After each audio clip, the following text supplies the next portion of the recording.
नमस्कार दोस्तों, आप सभी को बहुत बहुत स्वागत है मेरी यूट्यूब चैनल पे। जय शिव शंभु दोस्तों, जय श्री विष्णु।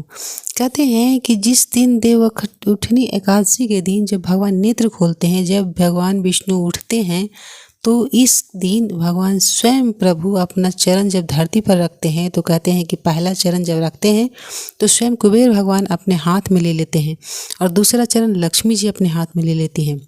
तो जब कुबेर और लक्ष्मी स्वयं भगवान के चरण को अपने हाथों में रखती हैं, तो इससे दोनों की कृपा आपको प्राप्त होती है। तो कहते हैं कि जिस भी स्थान पे देवउठनी एकादशी के दिन पूजा होती है, जो लोग देवता को उठाते हैं, भगवान की पूजा आराधना करते हैं, तो उस जगह लक्ष्मी को भी विराजमान करते हैं, यानी तुलसी के रूप में लक्ष्मी को विराजमान करते हैं। तो कहते हैं कि नारायण के साथ साथ लक्ष्मी कुबेर को भी कृपा प्राप्त होती है। स्कंद पुराण में ऐसा कहा है, वर्णन है कि भगवान विष्णु जब निद्रा से उठते हैं तो लक्ष्मी जी को कहते हैं कि आज मैं निद्रा से उठा हूँ, तो आज के दिन संसार में जो भी मंगल कार्य करेगा तो उसका शुभ फल देने वाला होगा। यानी कि जिसके द्वार पर आज के दिन दीप लगाया जाएगा, साथ ही मेरी पूजा होगी, वहाँ उस घर में कभी भी लक्ष्मी की कमी नहीं होगी। नारायण लक्ष्मी के साथ भ्रमण के लिए निकले और गरुड़ पर सवार होकर साथ शिव अपने नंदी के साथ भ्रमण के लिए निकलते हैं और कहते हैं कि वैकुंठ चतुर्दशी के दिन दोनों का मिलन होता है। तो हर और हरि का ऐसा पुराणों में वर्णन है कि दोनों का मिलन होता है। ये बहुत ही कार्तिक महात्म का वर्णन सभी पुराणों में किया गया है। तो कहते हैं कि भगवान विष्णु जब नेत्र खोलते हैं जिस दिन, तो किसका सामने चेहरा देखते हैं, तो सबसे पहला जो उनका चेहरा होता है वो देखते हैं आंखें खुलने पर अपनी अर्धांगिनी लक्ष्मी को देखते हैं।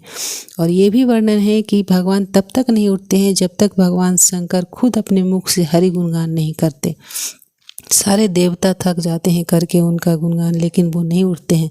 भगवान शंकर का ही हरि गुणगान सुन के तब उठते हैं और सबसे पहला दर्शन लक्ष्मी के करते हैं।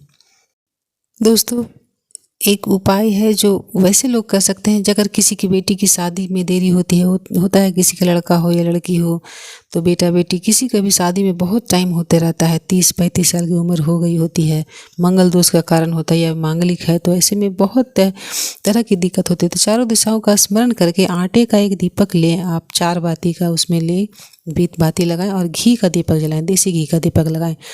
हल्दी से चावल को रंग ले थोड़ा सा, और जिस लड़का या लड़की का शादी नहीं हो रहा है उसके हाथ में ये लीजिए और ये दीपक देवउठनी एकादशी के दिन जहाँ पे जिस जगह पे आप पूजा कर रहे हैं उसी जगह पर जाकर के इसको स्थापित कर दें, इसको प्रज्वलित कर लें। वहीं पर नीचे में भगवान शिव और नारायण को नाम लेकर तो उस दिए को लगाएं, प्रज्वलित करें। और जिसने भी ये उपाय किए हैं उन लड़का लड़की को उनके माथे पर हल्दी का तिलक लगाएं और उसके हाथ में भी थोड़ी सी हल्दी लगा दीजिए। कहते हैं 3 महीने के अंदर विवाह तय हो जाएगा, शादी हो जाएगी। बहुत ही अचूक उपाय है दोस्तों। आप जिस दिन आप उस उपाय को करेंगे, आपको 1 सप्ताह के अंदर रिश्ते आने शुरू हो